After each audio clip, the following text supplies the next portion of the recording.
Treasury Secretary Steve Mnuchin just said that the president's proposed tariffs won't apply to Canada and Mexico if NAFTA talks are successful.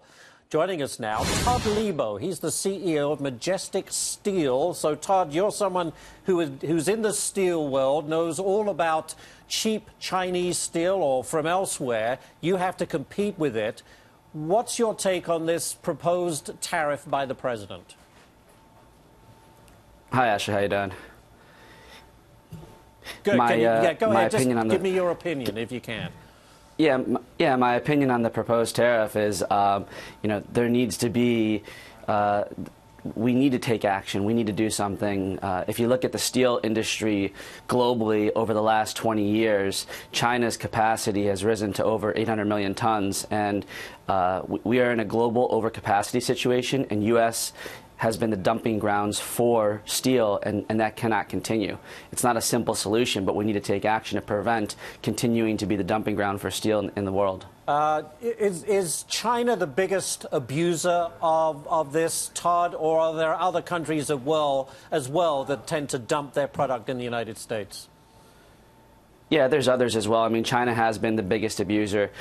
We've put tariffs in place to protect against China dumping here, and then circumvention, where they're taking product from China, shipping it to other countries, and then still bringing it to the U.S. So it's really been a whack-a-mole game where, as you try to handle these issues, as soon as you make one move, the issue moves somewhere else. So I think, unfortunately, this is the action you got to take to prevent the continued whack-a-mole game that we've been seeing. Is 25%, would a 25% tariff create a level playing field?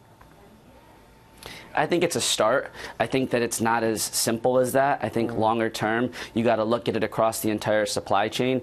I mean, steel, there's so many products and markets that it's going into, and it's being produced in so many different countries. I don't think it's necessarily long-term a simple solution. If you look at the big picture, right, we've seen capacity shift across the world where the U.S. is now making about 5% of world capacity, and we've seen the domestic steel industry deteriorate over the years.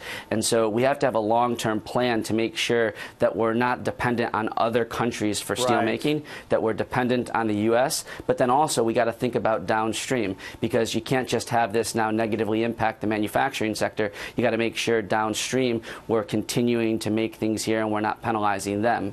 Yeah, very quickly, Todd, I got 30 seconds. The reaction by other industries has not been as positive. They say, look, this is going to lead to a retaliatory trade war where everybody loses. Yeah, I would say that we've already been in a trade war, and we've been at the wrong side of that. So I think this action is fighting back. I think that what we need to do, though, is we need to have a longer-term solution to make sure that we continue to make steel in the U.S. and then we don't affect downstream manufacturing, because it's important that we think about this from the big picture and not just from one perspective. All right. Very interesting. Todd Leebow with Majestic Steel, the CEO. Todd, thank you very much for joining us today. Appreciate it. Yeah, thanks for having me.